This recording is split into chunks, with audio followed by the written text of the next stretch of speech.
नमस्कार दोस्तों, आप सभी का बहुत बहुत स्वागत है इंडियन डिफेंस न्यूज की डिफेंस टॉक सीरीज में, जहां पर हम रोज नए नए डिफेंस अपडेट्स के बारे में बात करते हैं।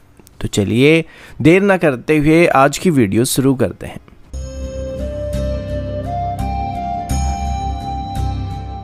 आज की पहली अपडेट NASM-MR मिसाइल के ATGG टर्बोजेट इंजन की तरफ से है। दोस्तों, अभी इंडियन नेवी के लिए एक बहुत ही गुड न्यूज़ सामने आ रही है, क्योंकि हैदराबाद बेस्ड आजाद इंजीनियरिंग लिमिटेड को ऑफिशियली NASM-MR मिसाइल के लिए ATGG यानी advance technology gas turbine generator turbojet engine को बनाने की जिम्मेदारी दिया जा चुका है।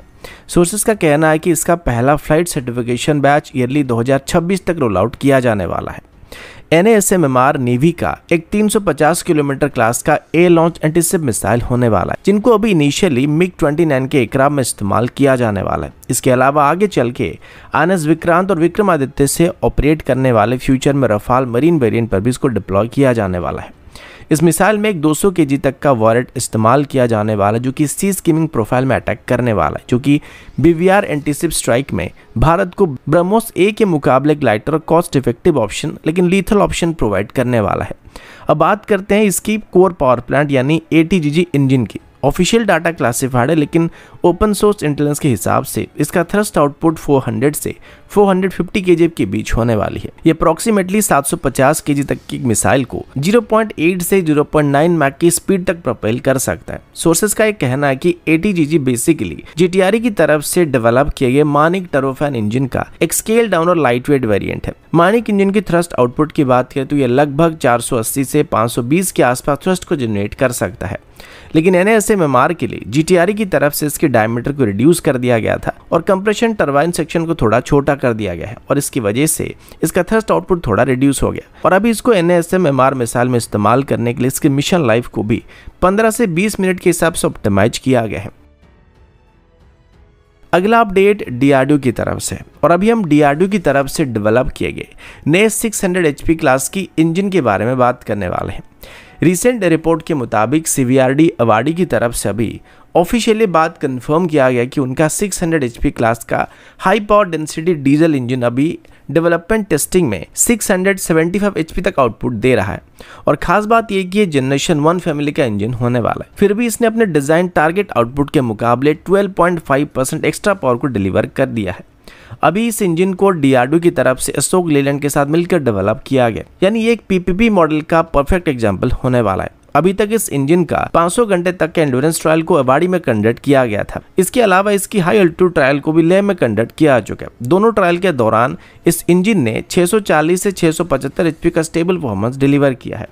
इस वजह से DRDO की इंजीनियर्स की तरफ से अभी इस पावर पैक को ऑफिशियली रीरेट करने का फैसला किया जा रहा है, यानी कि पहले इसे एक 600 HP क्लास का इंजन कहा जाने वाला था, लेकिन अभी इसको 675 HP क्लास का इंजन कहा जाने वाला। ये इंजन आगे चल के हमारे इंडिजिनस इन्फेंट्री कॉम्बैट व्हीकल में इस्तेमाल किया जाने वाला है, जो कि M2 की डीजल इंजन या US मेड इंजन के ऊपर हमारी डिपेंडेंसी को रिड्यूस करने वाला है।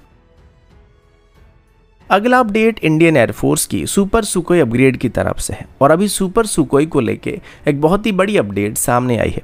इंडियन एयरफोर्स की सबसे ताकतवर और सबसे ज़्यादा इस्तेमाल किया जाने वाला फाइटर एयरक्राफ्ट यानी कि सुखोई Su-30MK अभी एक बहुत ही बड़ी ट्रांसफॉर्मेशन फेज से गुजरने वाली है, क्योंकि DRDO के डिफेंस लैबोरेटरी जोधपुर की तरफ से अभी एक स्पेशल रैम यानी रडार एब्जॉर्बेंट मटेरियल को डेवलप कर लिया गया, जो कि नॉन स्टेल्थ एयरक्राफ्ट को भी काफ़ी हद तक स्टेल्थी बना सकता है। इसका मतलब ये कि सुखोई Su-30MK जो कि पहले एक रडार मैग्नेट माना जा रहा था, अभी इसको स्टेल्थ लाइक सिग्नेचर दिया जा सकता है।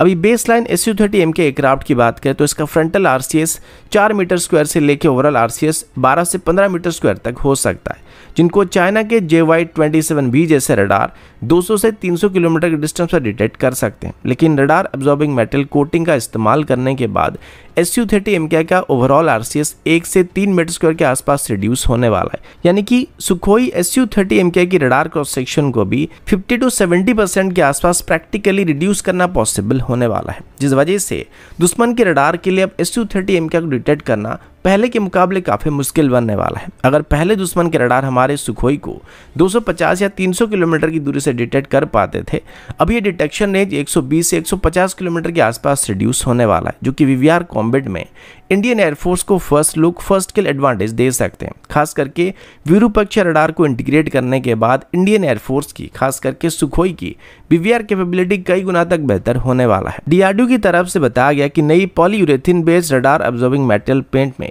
मैग्नेटिक फिल्टर का इस्तेमाल किया जा रहा है, जो कि एक्स बैंड और एस बैंड रडार वेव्स को एब्जॉर्ब कर सकते हैं। डीआरडीओ की तरफ से दिए गए डाटा के मुताबिक अभी इस कोटिंग को सिलेक्टिवली SU-30M के एयरक्राफ्ट की हॉटस्पॉट के ऊपर अप्लाई करने का प्लान किया जा रहा है, जो कि सबसे ज्यादा रडार वेव्स को रिफ्लेक्ट कर देते हैं, जिसमें इंजन नोजल, कनार्ड्स, लीडिंग एज और इवन वेपन पायलोन भी शामिल होने वाले हैं।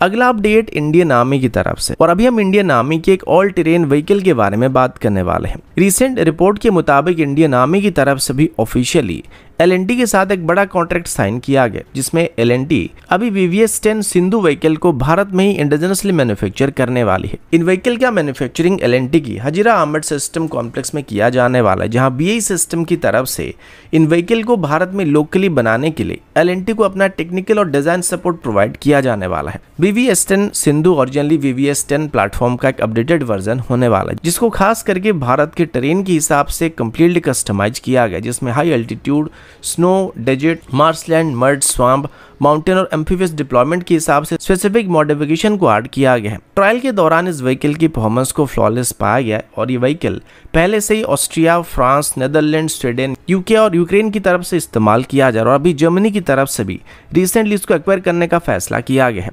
भारत के एंट्री के साथ भारत इस व्हीकल फैमिली को इस्तेमाल करने वाला पहला एशियन कंट्री बनने वाला है, जो कि इंडियन आर्मी की अडेप्टेबिलिटी को और एडवांस बनाने वाला है। इसे खास करके अभी लद्दाख, राजस्थान और नॉर्थ ईस्ट के मार्शलैंड में डिप्लॉय करने का प्लान किया जा रहा है, जहां पर आम व्हीकल ऑपरेट करना बड़ा मुश्किल हो जाता है, लेकिन ये व्हीकल कहीं से भी आराम से ले जा सकते हैं, जिस वजह से लॉजिस्टिक और ट्रूप्स दोनों को एक्सट्रीम कंडीशन में ट्रांसफर करने के लिए एक आइडियल चॉइस होने वाले हैं। तो दोस्तों अभी के लिए इतना ही, मिलता हूँ आपसे अगले वीडियो में, तब तक के लिए जय हिंद, वंदे मातरम।